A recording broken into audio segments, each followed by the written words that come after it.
Hello guys, I'm Ginny.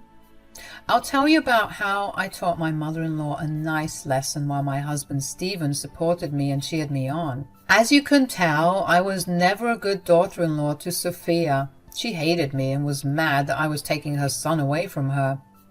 When I met her, she was a widow but was staying with my husband because my father-in-law had left them both in his house in his will.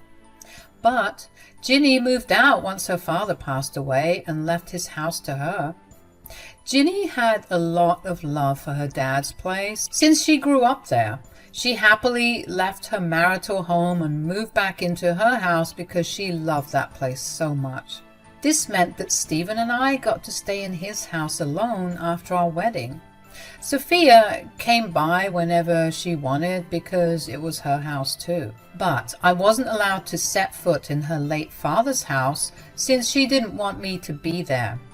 I was a little hurt and found it to be disrespectful, but what can I do? It was her house and I couldn't force her to accept me. I was just glad she wasn't staying with us and creating trouble. My good days were over when Sophia suddenly moved back in with us. She was in a ton of debt due to various reasons and had to sell her house to get rid of them. Selling her portion in her husband's house wouldn't be enough for her, so she was forced to sell her childhood home. Yes, things were that bad. I guess some of you can guess that she had a gambling addiction that got out of control. Anyway, she moved in with us and I had to accept that because, well, she still owned the house I stayed in. I wasn't happy but was determined to make it work. That was until Sophia came to stay with us and started to make some weird rules around the house. Sophia was acting absolutely entitled and kept saying that I should do her bidding since she was also part owner of my husband's house. She gave me a list of rules that said I would be the only one cooking, cleaning, and taking care of the house because I was a freeloader, in her words. I was also not allowed to have anyone over, and I was expected to leave when Sophia asked me to. At first, I thought that she was joking, but then Sophia started to create problems for me. Every time I wouldn't do her bidding, she would say, "You know what the rules are in my house, Ginny. Why is it so difficult for you to follow them?" "Your rules are wild, Sophia. They are extremely unreasonable. I'm trying to compromise with you, but you keep creating problems. Your rules are stupid and impossible to follow, Sophia." "Well, I don't care what you think. You have to do as I say. You can't stay in this house if you don't follow my rules. Nobody is going to stop you. Actually, I would even say that this is the best option." That was something I wasn't expected to be told. Sophia was asking me to leave the house because I refused to follow her horrible rules. She was acting like a crazy and entitled woman. Just because she had a stake in the house, she was treating me like some maid who lives off her for free. I was extremely mad and in complete disbelief as I said, "What is this nonsense, Sophia? Do you really want to throw me out of the house?" "Yes, I expect you to leave and find your own place. You have no right to be in my house when you don't even want to show me some basic respect and follow my instructions." "I show you plenty of respect, Sophia. It's you who wants me to behave like a servant. That is totally unacceptable. It's my way or the highway, Ginny. If you don't like it, you can always leave. Or maybe I will help solve this matter by kicking you out myself." "This is my husband's house too, Sophia. You can't just expect me to leave my own husband's place." "Yes, I can expect that since I am also an owner. If you don't do as I say, I will make your life hell here. I can promise you that." I knew that arguing with Sophia wasn't going to do me any good, so I left without engaging with her anymore. However, she wasn't going to let this go anytime soon. Once the words were out of Sophia's mouth, they got implanted into her brain permanently. Every time I did something she didn't like, she would threaten to throw me out of the house. She continued doing this, and we kept having fights. Sometimes I even gave in and did what she wanted just to keep the peace. I thought I would first try and see if I could manage following some of the rules while she compromised for the rest. My husband was frequently away for his work, so he couldn't defend me as much. Whenever he was home, he would try and talk some sense into his stupid mother. He would say, "Mom, your expectations are truly unreasonable. You can't treat my wife like this." "I didn't do anything wrong. I won't be uncomfortable in my own home because of your stupid wife who doesn't even pay rent." "That does not excuse your behavior, Mom. You are asking way too much of her, and this is not okay. She's not your servant." "She should be doing all the work because she's just a housewife. She doesn't contribute a cent to this house, so she should make up for it in some other way." Her logic was simply bizarre, because that's not how things work. Yes, I'm a housewife and I do my fair share of work and even more. But she too doesn't work anymore and stays with us for free. So I don't see how this logic should only apply to me. I decided to speak up and point out this problem in her logic and said, "You don't contribute a cent to this household too, Sophia. Your logic simply doesn't hold up here. You need to do your fair share of your chores as well. This is the way any household works." "Don't you dare try to lecture me, Ginny. I won't take lessons from you while you live rent-free in my own house. Always remember that I can throw you out and make you get your own place."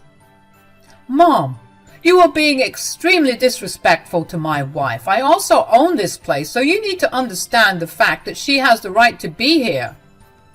"And I too have the right to live in my house how I want. You may be fine with your wife being a lazy parasite, but I am not. I am not going to let her disrespect my rules in my own house." Stephen tried his best to make his mother understand that what she was asking of me was extremely unreasonable. However, my mother-in-law couldn't understand her mistake at all. She kept arguing with us until we were both forced to give up. At that point, I knew that I needed to have a backup plan in mind. It was getting increasingly difficult for me to stay with Sophia, and I didn't know what to do. She usually let a few things go when my husband was around, but that wasn't going to work in the long run. He absolutely needed to travel for work and couldn't just stay at home to support me.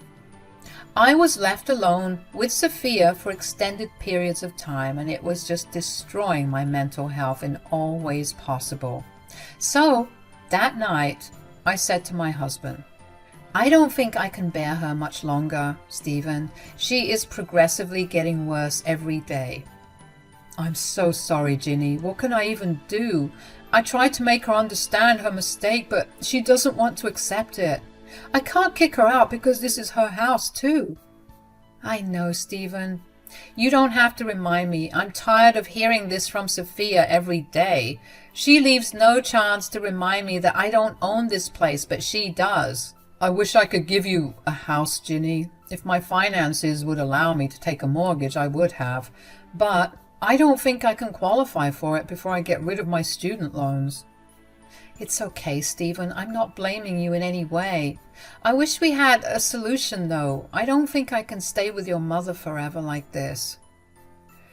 Stephen and I talked the entire night about how we needed to find a good solution. We did think of getting a rented apartment somewhere for us to live, but I was mad at the fact that Stephen would have to give up living in his own house just because his mother insisted on being a complete witch. I was really mad at Sophia and the situation we had at hand. I thought about our problem for a long time until I finally found a nice solution. I had been thinking about it for a while and didn't know whether it would be a good idea to go through with it. After dealing with Sophia's horrible attitude and snarky comments, I was starting to think that it would be a good idea after all. So one night, I told my husband, "I think I may have found a solution to our problem, Stephen. but I'm not sure how you'll feel about it. Oh, what is it, Jeannie? I promise to keep an open mind and hear you out before being harsh about my judgments. Well, what do you think about me buying your mom's house? Wait, what? You want to buy my mom's house? Yes, Stephen, I thought about it and I really like that place. I suppose you like it too, since it was your grandfather's house. I do like it, Ginny. I actually love that house. But are you sure it's a good idea? Will you be able to afford it? I still have the inheritance from my parents, so I can use that to get the place. Your mother would not be happy, though. Not that I care. I don't feel like showing her empathy when she has been so nasty to me. I think it will be difficult for her to digest the fact that I'm buying her house. If I do buy the house, I will move there and won't let your mother stay with us, though. I want to make that very clear. I made my stance very clear to Stephen because I didn't want us to have problems in the future. I laid my cards out on the table and made sure my husband knew what I was planning to do. There was no way I was letting Sophia live with us after I bought the house. I knew she would beg because she was really attached to that place since it was her childhood home, but I wouldn't be allowing her to live with us. I call this karma, but I wasn't sure my husband would find this plan appealing. However, he said, "You're right about that, Ginny. Mom is not going to like what you have in mind, but I think it would be a good idea. At least the house will stay in the family. Mom can just deal with it." Really? Are you sure about that? Well, she's been pretty unreasonable to you, Ginny. If she's hurt that you're taking her house, that's on her. She should be happy you helped to keep it in the family and not angry or jealous that you bought her house and moved into it. I was elated that my husband didn't find any problem with my plan. He was actually encouraging me to buy that house because he didn't want the house to go to some stranger who wasn't even related to the family. If I did buy the house, he would still have a chance to keep a part of his family history with him. So, Stephen told me to go ahead with the plan if I really wanted to. After getting the green signal from my husband, I started the process of acquiring Sophia's house. I called her agent and told him that I was interested in making the purchase as long as it could be settled fast. I was running out of patience in the house and dealing with Sophia when my husband was gone, and it was an absolute nightmare. So I wanted to close the deal as soon as possible. The agent promised to talk to his client and get back to me. I was near Sophia when her agent called her, and she started to cry when she heard that she had a potential buyer. I guess even though she needed the money, she had a hard time considering the fact that she was about to lose her childhood home because of her stupidity.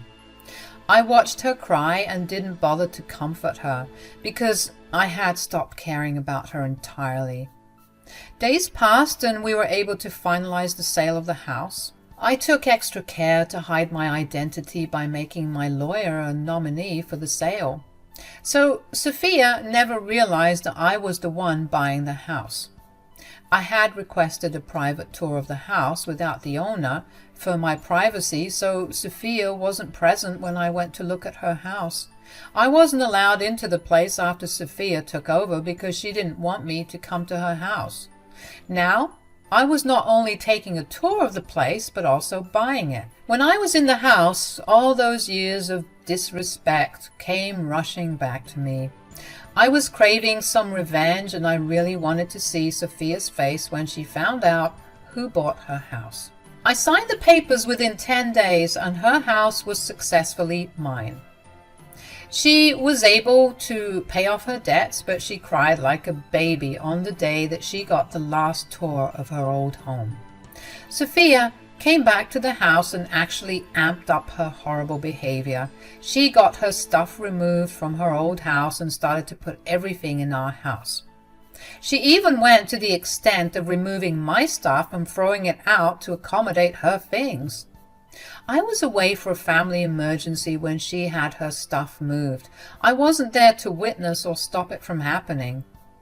When I got back home, I was surprised to see that she had taken over my closet and removed all my items from it to put her own things inside it. I was super angry when I saw that. I called Sophia and said, "Where is all my stuff? Did you move them?" "Yeah, I moved them and put them in the attic." "Excuse me? Why did you touch my stuff without permission? Also, why do you think you have the right to move my things?" "I can do whatever I want, Ginny. This is my house, so my stuff needs to be in the main spaces. All your stuff can be in the attic, since you don't even have a lease in your name." "What is wrong with you, woman? You can't just expect all my stuff to be in the attic." "Oh yeah, that's exactly where it belongs. If I find anything of yours out of the attic, I will throw it out. Speaking of which, I threw out your plants because I don't want them inside my house. Remember that the next time you think of buying plants." That was the moment when I got even more angry. If you are a plant owner, you would know what I was feeling at that time. I had a decent collection of indoor plants that cost me a lot of money to buy. I also spent a lot of time taking care of them and making sure they were super healthy. But when I was gone for a family emergency, Sophia took it upon herself to throw them out. They were gone forever, since I didn't see them in the front yard or garden. I was mad with anger that she would go this far. I didn't forget about the fact that she had moved my stuff without my permission and had gotten rid of God knows what else. I said, "What is wrong with you, Sophia? They were just plants. You threw out years of my hard work." "Who cares? I said that I didn't want plants in my house. I wouldn't have allowed you to keep them anyway." "I don't care if you own the house, Sophia. You shouldn't have done this. You also shouldn't have put away all of my stuff in the attic without my permission." "I don't need your permission, Ginny. This is my house, not yours. And if you don't like my rules and boundaries, you can get your own place and move." My blood was boiling when she said that. She was acting entitled and cruel yet again. Also, she was still making noise about owning the house and telling me I have no rights here, even when my husband also happened to be a co-owner. Sophia didn't even look bad for being such a nasty witch. She was clearly enjoying taunting me and making me upset. But she had no idea that the tables would turn and she would be the one getting upset. I knew that it was time to show her that I wasn't afraid of her threats anymore. I simply shrugged at her and said, "Okay, I will leave then. I will just move into a new house." "Oh yeah, Ginny? And how do you plan to get a new house?" "I don't need to plan anything, Sophia. I already have a house of my own." "That's a funny joke, Ginny. Pray tell me how you were able to buy a house without money. You were just a housewife after all." "Well, I have my inheritance from my parents. I didn't know what I wanted to do with the money, but when I saw that I needed a house, I went ahead and spent it."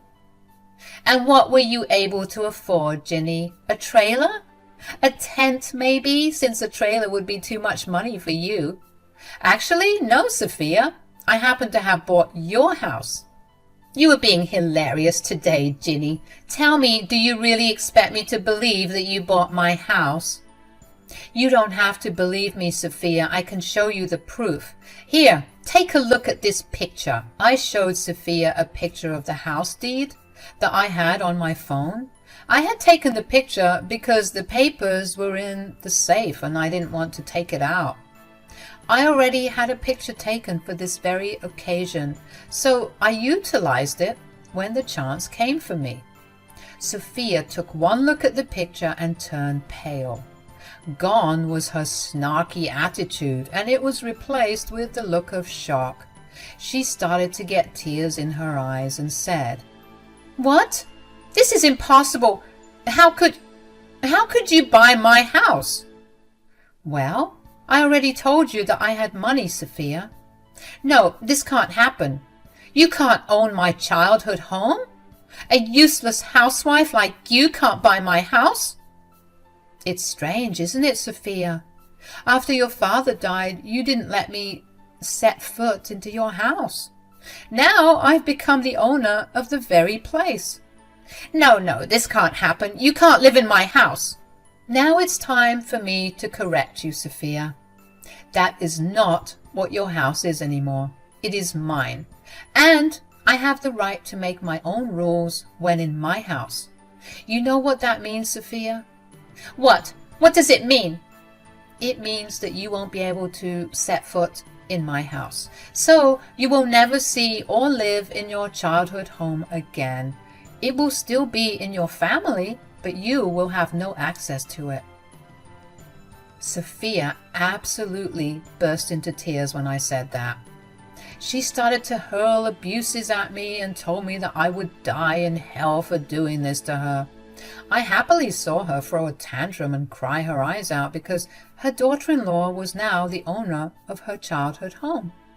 I guess it stung her just as much as I thought it would. I left Sophia crying and started to pack my stuff because they wouldn't be staying in the attic anymore. They would be in my new house.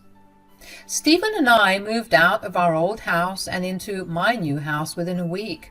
That night, Stephen came back from work and Sophia tried to complain to him that I was being unfair and that I shouldn't live in her childhood home. She tried to tell him that she would go back to my house and stay there rent-free.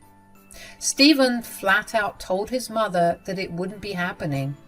She didn't take that well and said a lot of nasty stuff about me.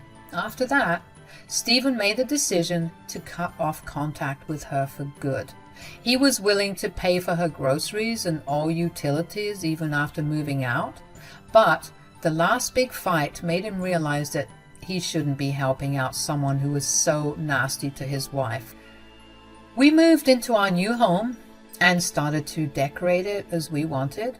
There was also some painting and mild renovation we did, which drove Sophia crazy. She called me and cried to me that I shouldn't do this to her house, and that's when I reminded her again that it was my house and I could do whatever I wanted. She didn't like that, and she said that I was disrespecting her. I just said, "My house, my rules," and laughed. Sophia wasn't happy to find her own logic thrown back in her face. After we left, she struggled to stay afloat with her debts and grocery bills. She wasn't having a great time, and she begged me and her son to help her again. She even showed up at my new house and had expected to be welcomed inside. I simply left her standing on the front porch until she cried and left after realizing that she had lost all rights to her childhood home because of her own actions.